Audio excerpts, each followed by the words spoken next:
Hello विद्यार्थियों, NDC educational platform पे आपका एक बार फिर से स्वागत है। हम यहाँ पे कक्षा 12 की जो भूगोल विषय है इसके प्रथम अध्याय के बारे में अध्ययन कर चुके हैं। अब हम यहाँ पे दूसरे चैप्टर के बारे में अध्ययन करेंगे, दूसरे अध्याय के बारे में अध्ययन करेंगे और दूसरे अध्याय में हम विश्व जनसंख्या के बारे में अध्ययन करेंगे। दूसरे अध्याय में हम किसके बारे में अध्ययन करेंगे? विश्व जनसंख्या के बारे में अध्ययन करेंगे। विश्व जनसंख्या घनत्व, वितरण एवं वृद्धि के साथ साथ हम जनांकीय संक्रमण सिद्धांत के बारे में भी अध्ययन करेंगे। जनांकीय संक्रमण सिद्धांत के बारे में अध्ययन करेंगे। तो सबसे पहले हम देखते हैं जनसंख्या के बारे में। जनसंख्या किससे कहते हैं? एक बार इस लेसन से संबंधित जो प्रमुख परिभाषाएं हैं उनके बारे में अध्ययन करेंगे। जनसंख्या है, जनसंख्या घनत्व है,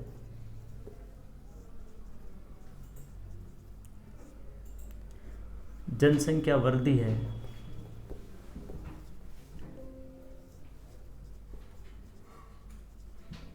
जनसंख्या वृद्धि दर है,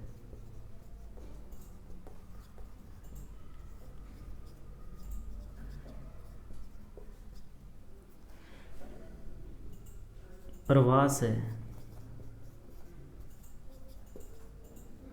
इन सभी जो ये परिभाषाएं इनके बारे में अध्ययन करेंगे और इसके साथ में ही हम इस अध्याय को प्रारंभ करेंगे। तो सबसे पहले हम जनसंख्या के बारे में अध्ययन करेंगे। जनसंख्या की अगर हम बात करते हैं तो किसी निश्चित क्षेत्र में निश्चित समय के दौरान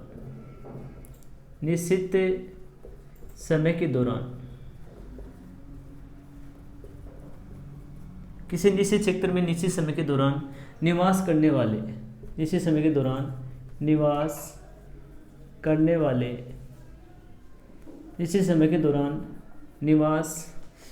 वाले लोगों की संख्या को जनसंख्या कहते हैं।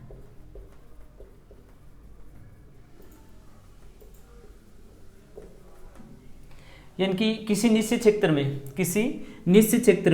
निश्चित समय के दौरान निवास करने वाले लोगों की संख्या को क्या कहते हैं? जनसंख्या कहते हैं। जैसे मान लीजिए कि निश्चित समय और निश्चित क्षेत्र की अगर हम बात करते हैं तो जैसे मान लीजिए कि भारत का जो क्षेत्रफल है वो 32,87,263 वर्ग किलोमीटर, 32,87,263 वर्ग किलोमीटर भारत का क्षेत्रफल है, जो कि एक निश्चित क्षेत्र है। अब निश्चित समय की बात करते हैं। निश्चित समय की अगर हम बात करते हैं तो निश्चित समय में है कि प्रत्येक 10 वर्ष के बाद में जनगणना होती है। 1991 से 2000 के मध्य या 2001 के मध्य भारत की जनसंख्या 102 करोड़ थी। 1991 से 2001 के मध्य भारत की जनसंख्या कितनी थी?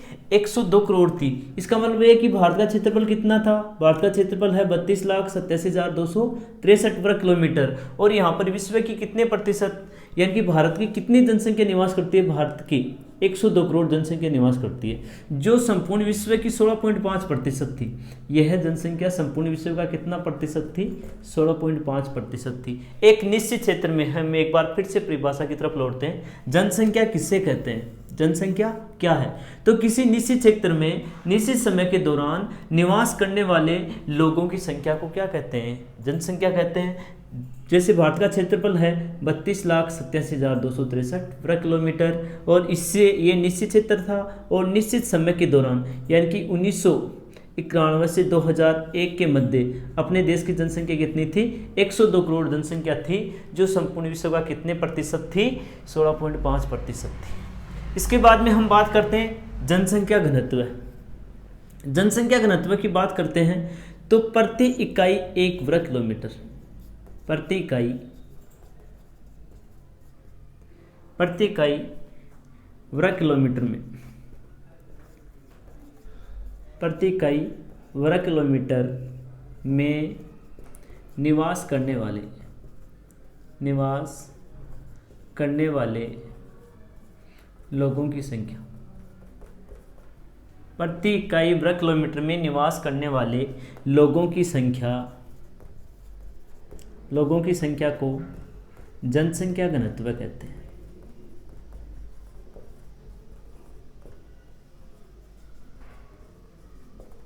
प्रति इकाई वर्ग किलोमीटर में निवास करने वाले लोगों की संख्या को क्या कहते हैं? जनसंख्या घनत्व कहते हैं। जैसे मान लीजिए कि 2001 के अनुसार भारत का जनसंख्या घनत्व कितना था, तो 2001 के अनुसार भारत का जनसंख्या घनत्व था वो कितना था? 324 व्यक्ति प्रति वर्ग किलोमीटर।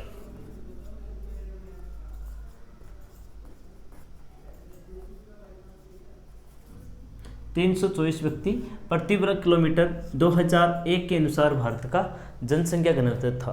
तो इस प्रकार हम दो परिभाषाओं के बारे में अध्ययन कर चुके हैं। पहली परिभाषा है जनसंख्या, इसमें हम विश्व जनसंख्या घनत्व, वितरण, वृद्धि के बारे में अध्ययन करेंगे। साथ में हम जनांकीय संक्रमण सिद्धांत के बारे में भी अध्ययन करेंगे।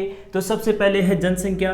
जनसंख्या किसे कहते हैं? किसी निश्चित क्षेत्र में निश्चित समय के दौरान निवास करने वाले लोगों की संख्या को जनसंख्या कहते हैं। जैसे भारत का निश्चित क्षेत्रफल है 32,87,263 वर्ग किलोमीटर, और यहाँ पर निश्चित समय यानी कि 1991 से 2001 की जो जनगणना 2001 में हुई उसके अनुसार कितनी जनसंख्या निवास करती है?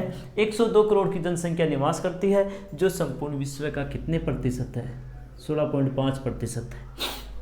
इसके बाद में हम बात करते हैं जनसंख्या घनत्व की। जनसंख्या घनत्व से तात्पर्य है प्रति इकाई वर्ग किलोमीटर में, प्रति इकाई वर्ग किलोमीटर में निवास करने वाले लोगों की संख्या को जनसंख्या घनत्व कहते हैं।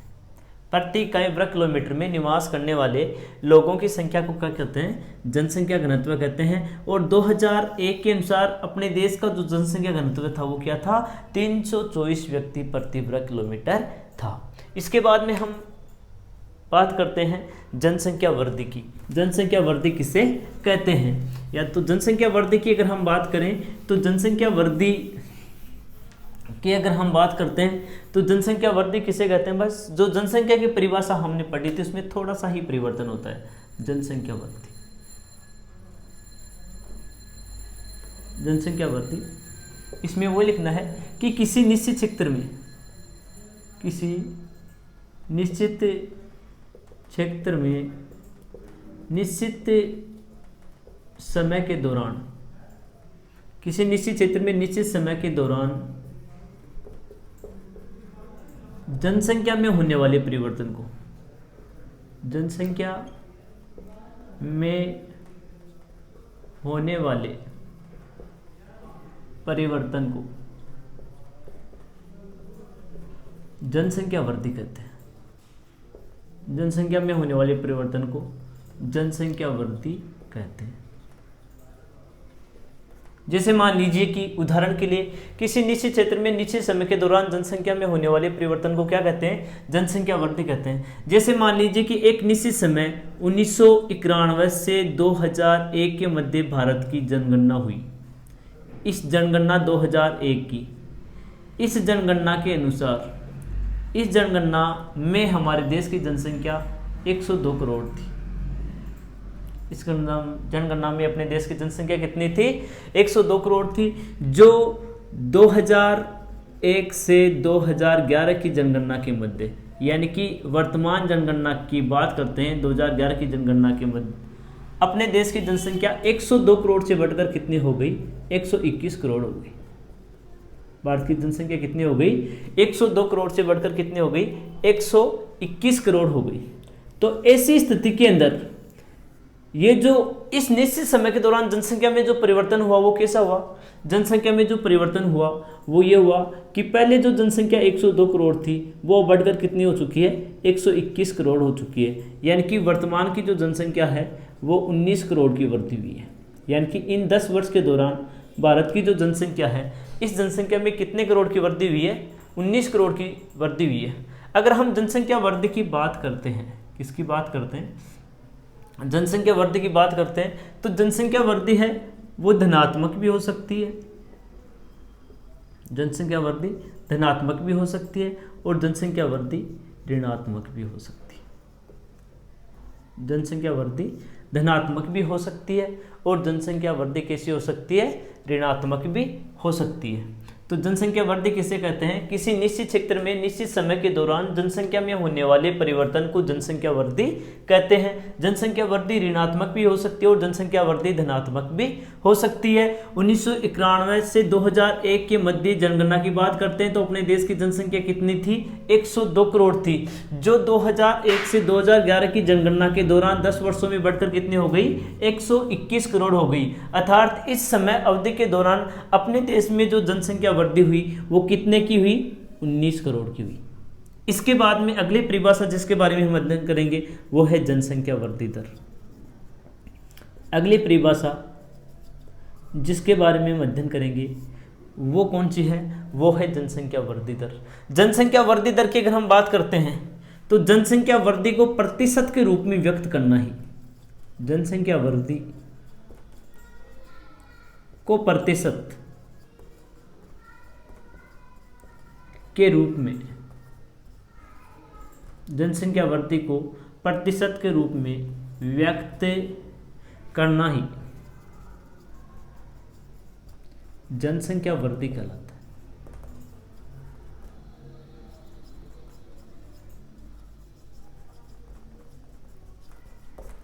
जनसंख्या वृद्धि को प्रतिशत के रूप में व्यक्त करना ही, जनसंख्या वृद्धि को प्रतिशत के रूप में व्यक्त करना ही जनसंख्या वृद्धि कहलाता है। जैसे मान लीजिए कि 102 करोड़ जो जनसंख्या थी ये बढ़कर कितनी हो गई, 121 करोड़ हो गई। तो इस समय की अवधि के दौरान यानी कि कितने करोड़ की वृद्धि हुई, 19 करोड़ की वृद्धि हुई। यानी कि ये 19 करोड़ 102 का कितना प्रतिशत है, इसमें क्या हो गई, वृद्धि हो गई। तो यानी कि 2001 से 2011 के मध्य भारत में जो जनसंख्या वृद्धि दर रही वो कितनी रही, 17.5% दशकीय वृद्धि दर रही। यानी कि जो जनसंख्या वृद्धि दर वो कितनी रही, 17.5% रही। इस प्रकार हम कह सकते हैं कि जनसंख्या वृद्धि किसे कहते हैं, जनसंख्या वृद्धि कहते हैं कि जनसंख्या वृद्धि को प्रतिशत के रूप में व्यक्त करना ही जनसंख्या वृद्धि दर कहलाता है। प्रतिशत के रूप में व्यक्त करना ही क्या कहलाता है, जनसंख्या वृद्धि दर कहलाता है। और जनसंख्या वृद्धि दर की अगर हम बात करते हैं तो इस समय अपने देश की जनसंख्या वृद्धि दर 2001 से 2011 के मध्य कितनी रही, 17.5% में। और अगर कुल जनसंख्या करोड़ में बात की जाए तो 19 करोड़ की वृद्धि इस समय के दौरान रही। इसके बाद में हम बात करते हैं जनसंख्या वृद्धि की। तो जनसंख्या वृद्धि है,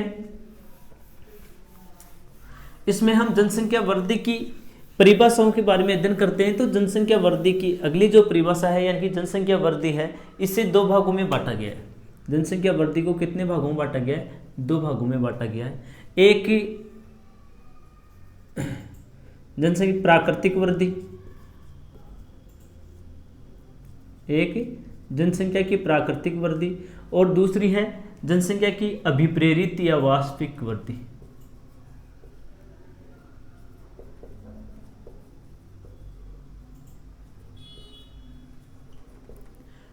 एक है जनसंख्या की प्राकृतिक वृद्धि, दूसरी है जनसंख्या की अभिप्रेरित या वास्तविक वृद्धि। यहाँ पे हम प्राकृतिक वृद्धि की बात करते हैं तो प्राकृतिक वृद्धि किसे कहते हैं, जब जनसंख्या में परिवर्तन, जब जनसंख्या में परिवर्तन, जब जनसंख्या में परिवर्तन, जब जनसंख्या में परिवर्तन जन्म दर एवं मृत्यु दर के कारण होता है। जब जनसंख्या में परिवर्तन जन्म दर एवं मृत्यु दर के कारण होता है तो उसे प्राकृतिक जनसंख्या वृद्धि कहा जाता है। यानी कि प्राकृतिक जनसंख्या वृद्धि किसे कहते हैं, जब जनसंख्या में परिवर्तन, जब जनसंख्या में परिवर्तन जन्म दर एवं मृत्यु दर, जब जनसंख्या में परिवर्तन जन्म दर एवं मृत्यु दर के कारण होता है तो उसे जनसंख्या की कैसी वृद्धि कहते हैं, तो उसे जनसंख्या की प्राकृतिक वृद्धि कहते हैं। तो उसे जनसंख्या की कैसी वृद्धि कहते हैं, तो उसे जनसंख्या की प्राकृतिक वृद्धि कहते हैं। इसके बाद में हम बात करते हैं अभिप्रेरित या वास्तविक वृद्धि। जनसंख्या की अभिप्रेरित या वास्तविक वृद्धि किसे कहते हैं? यानी कि जब जनसंख्या में परिवर्तन, जनसंख्या की अभिप्रेरित या वास्तविक वृद्धि किसे कहते हैं?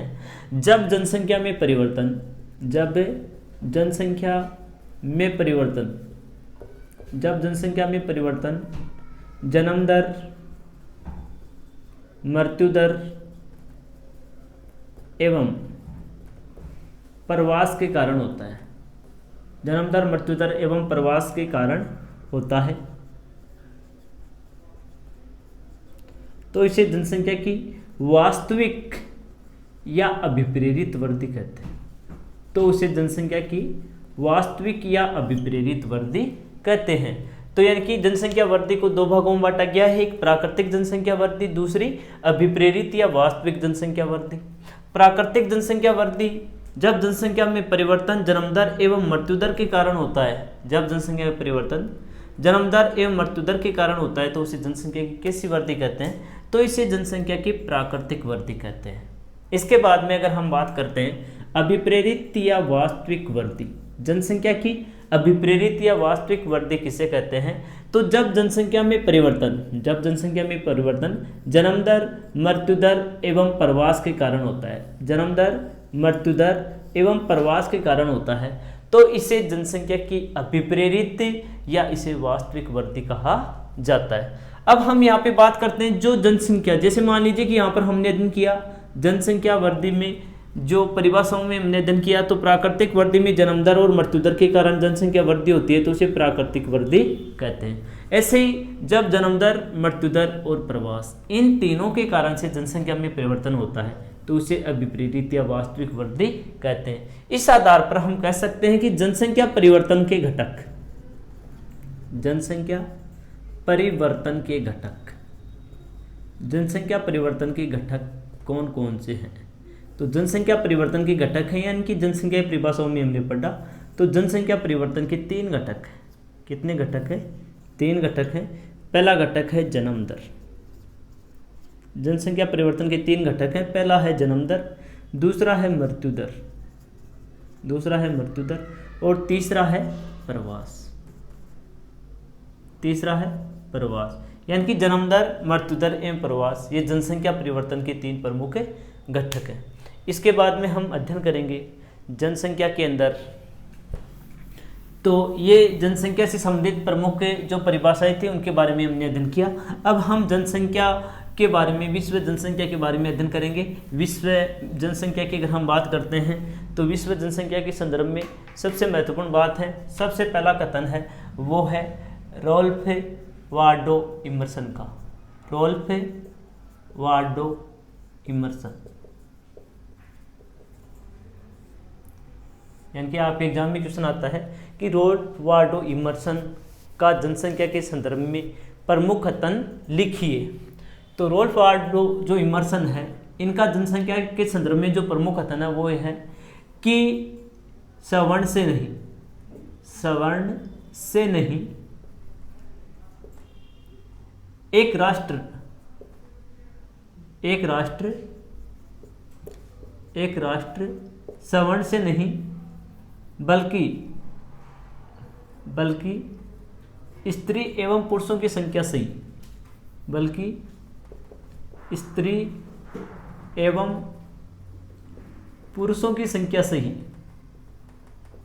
पुरुषों की संख्या से ही मजबूत व महान बनता है।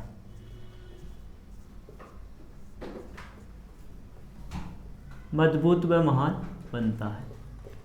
यानी कि बहुत ही इंपॉर्टेंट क्वेश्चन है एग्जाम की दृष्टि से, एक अंक का क्वेश्चन आ सकता है कि जनसंख्या के संदर्भ में रॉल्फ वाल्डो इमर्सन है, इनका प्रमुख कथन क्या है? तो जनसंख्या के संदर्भ में रॉल्फ वाल्डो इमर्सन है, इनका कथन है कि एक राष्ट्र, कोई भी जो राष्ट्र है, सवर्ण से नहीं, सवर्ण से तात्पर्य सोने से है, यानी कि संसाधनों से है।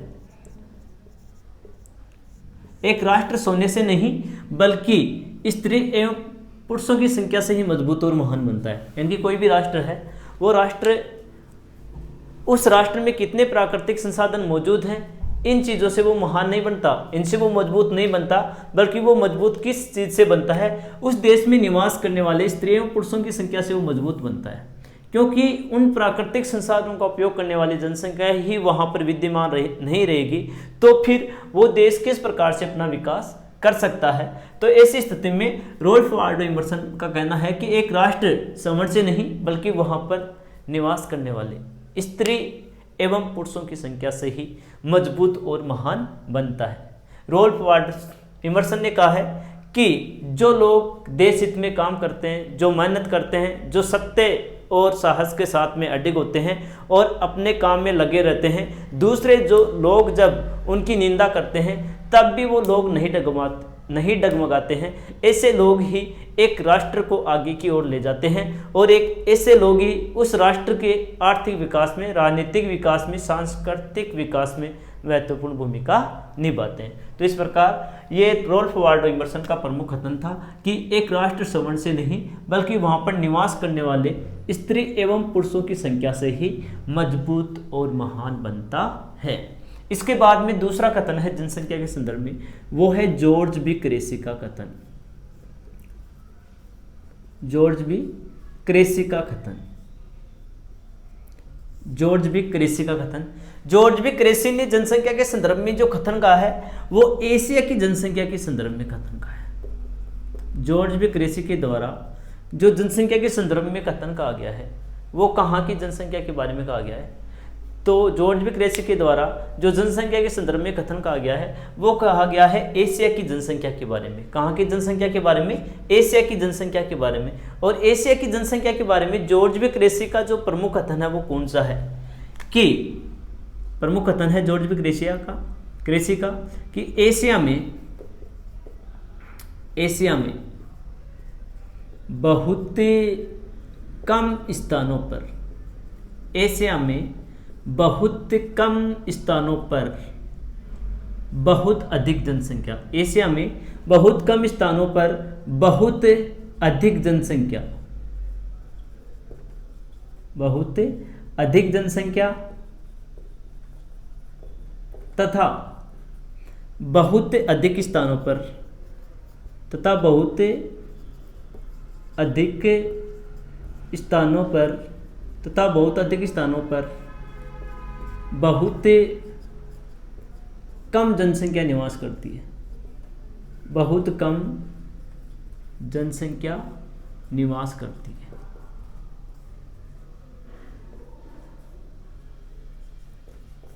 यानी कि जनसंख्या के संदर्भ में पहला कथन हमने रोल्फ वाल्डो इमर्सन का पढ़ा था कि एक राष्ट्र श्रवण से नहीं बल्कि वहां पर निवास करने वाले स्त्री एवं पुरुषों की संख्या से ही मजबूत और महान बनता है। दूसरा जनसंख्या के संदर्भ में प्रमुख कथन है वो है जॉर्ज बी क्रेसी का। दूसरा जनसंख्या के संदर्भ में प्रमुख कथन किसका है? जॉर्ज बी क्रेसी का है। और जॉर्ज बी क्रेसी ने जनसंख्या के संदर्भ में जो कथन कहा है वो कौन से महादेश या कौन से महाद्वीप के बारे में कहा है? तो वो कहा है एशिया महाद्वीप के बारे में। एशिया महाद्वीप के बारे में क्यों कहा है? क्यों एशिया महाद्वीप है ये विश्व में सर्वाधिक जनसंख्या, विश्व में सर्वाधिक जनसंख्या एवं क्षेत्रफल वाला महाद्वीप है। यानी कि क्षेत्रफल की दृष्टि से भी विश्व का सबसे बड़ा महाद्वीप कौन सा है? एशिया महाद्वीप है। और जनसंख्या की दृष्टि से भी विश्व का सबसे बड़ा महाद्वीप कौन सा है?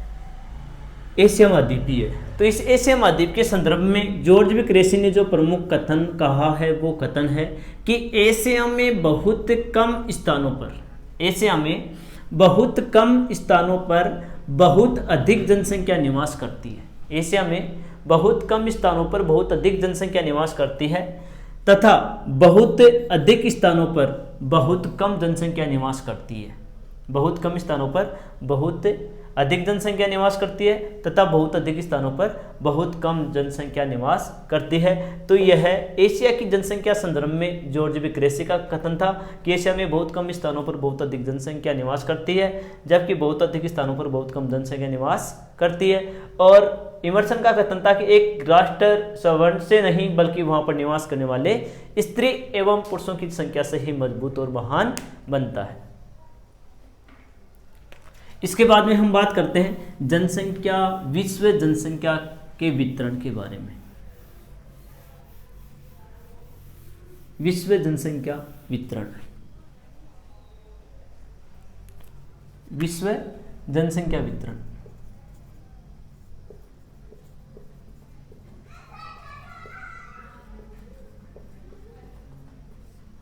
विश्व जनसंख्या वितरण, सबसे पहले जनसंख्या वितरण क्या है? तो जनसंख्या का विभिन्न क्षेत्रों के मध्य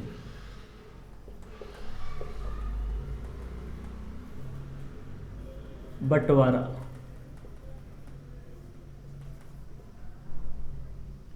जनसंख्या वितरण कहलाता है। जनसंख्या का विभिन्न क्षेत्रों के मध्य बंटवारा ही जनसंख्या वितरण कहलाता है।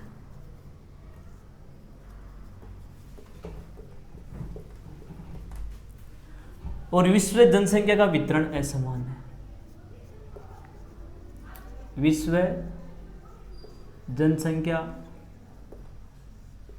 का वितरण असमान है। विश्व जनसंख्या वितरण असमान है।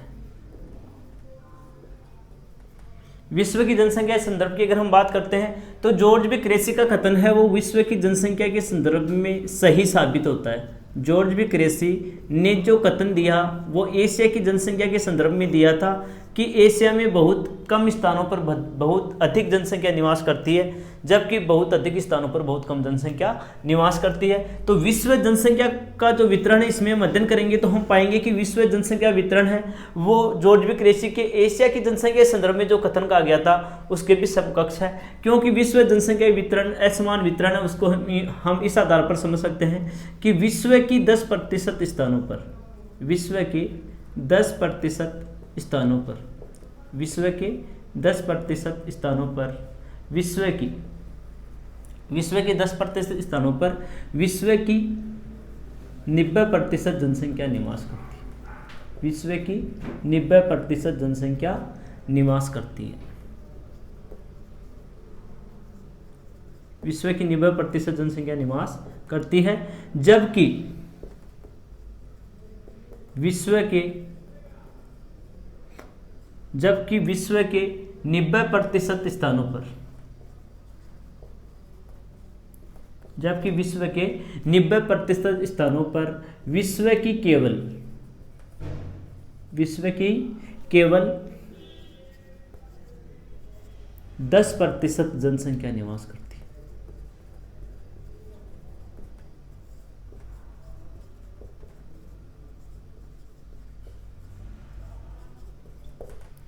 यानी कि विश्व के 10% स्थानों पर विश्व की कितने प्रतिशत जनसंख्या निवास करती है? विश्व के 10% स्थानों पर विश्व की 90% जनसंख्या निवास करती है। इसके विपरीत हम देखते हैं तो विश्व के 90% स्थानों पर केवल विश्व की 10% जनसंख्या निवास करती है।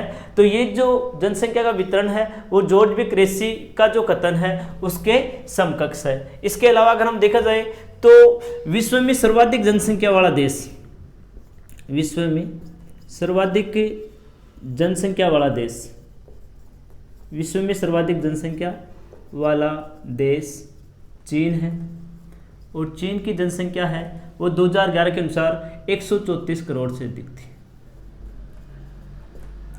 विश्व में दूसरा सर्वाधिक जनसंख्या वाला देश, दूसरा सर्वाधिक जनसंख्या वाला देश, तो दूसरा सर्वाधिक जनसंख्या वाला देश है वो है भारत। और भारत की जनसंख्या 2011 के अनुसार 121 करोड़ थी। और भारत की जनसंख्या 2011 के अनुसार 121 करोड़ थी। इसके अलावा विश्व में तीसरा सर्वाधिक जनसंख्या वाला जो देश है वो देश है संयुक्त राज्य अमेरिका। संयुक्त राज्य अमेरिका, संयुक्त राज्य अमेरिका की जो जनसंख्या थी वो लगभग 34 करोड़ के आसपास। संयुक्त राज्य अमेरिका की जनसंख्या कितनी थी? 34 करोड़ के आसपास थी। देखो विश्व में सर्वाधिक जनसंख्या वाला देश कौन सा है? चीन है। उसकी जनसंख्या कितनी है? 134 करोड़ है। विश्व में दूसरा सर्वाधिक जनसंख्या वाला देश कौन सा है? भारत है। भारत की जनसंख्या कितनी थी? 121 करोड़ थी। विश्व में तीसरा सर्वाधिक जनसंख्या वाला देश कौन सा है? तो विश्व में तीसरा सर्वाधिक जनसंख्या वाला देश है वो संयुक्त राज्य अमेरिका है। संयुक्त राज्य अमेरिका की जनसंख्या कितनी थी? 34 करोड़ थी। इसके बाद में अगर विश्व के देशों की अगर हम बात कर रहे हैं तो चौथा स्थान इंडोनेशिया का है, पांचवा स्थान पाकिस्तान का है, छठवां स्थान बांग्लादेश का है। ऐसी स्थिति में यानी कि विश्व में अगर जनसंख्या वाले देशों की बात करें तो विश्व के जो 10 सर्वाधिक जनसंख्या वाले देश हैं, विश्व के 10 सर्वाधिक जनसंख्या वाले देश, विश्व के 10 सर्वाधिक जनसंख्या वाले देश हैं। इन 10 सर्वाधिक जनसंख्या वाले देशों में से 6 देश एशिया महाद्वीप के। विश्व में 10 सर्वाधिक जनसंख्या वाले देश हैं, इनमें से 6 देश कौन से महाद्वीप में स्थित है? एशिया महाद्वीप में स्थित हैं। तो सर्वाधिक जनसंख्या वाला देश कौन सा है? चीन है 134 करोड़। दूसरा सर्वाधिक जनसंख्या वाला देश कौन सा है? भारत है 121 करोड़। और तीसरा सर्वाधिक जनसंख्या वाला देश कौन सा है? संयुक्त राज्य अमेरिका है 34 करोड़। हम अगर बात करते हैं तो विश्व में प्रथम और सेकंड, पहला और दूसरा स्थान रखने वाले दोनों देश कौन से महाद्वीप में स्थित हैं? एशिया महाद्वीप में स्थित हैं। एशिया महाद्वीप के बारे में हमने अध्ययन किया था कि एशिया महाद्वीप विश्व का ऐसा महाद्वीप है जहां पर सर्वाधिक जनसंख्या निवास करती है और जहां का क्षेत्रफल भी विश्व में सर्वाधिक क्षेत्रफल है। इसके अलावा अगर हम बात करते हैं तो विश्व में 10 जो सर्वाधिक जनसंख्या वाले देश हैं, विश्व में जो 10 सर्वाधिक जनसंख्या वाले देश हैं, इनमें से 6 देश कौन से महाद्वीप में स्थित हैं? एशिया महाद्वीप में स्थित हैं। तो ठीक है प्यारे विद्यार्थियों, आज की कक्षा के अंदर हम जनसंख्या से संबंधित जो प्रमुख परिभाषाएं थी उनके बारे में अध्ययन किया। इसके अलावा इमर्सन और जॉर्ज बी क्रेसी के जनसंख्या के संदर्भ में जो कथन थे उनके बारे में अध्ययन किया। अब हम विश्व जनसंख्या वितरण के बारे में अध्ययन कर रहे हैं। इसके बारे में आगे का अध्ययन है वो अगली क्लास में करेंगे। अपने चैनल को लाइक करें, सब्सक्राइब करें और शेयर करें। धन्यवाद।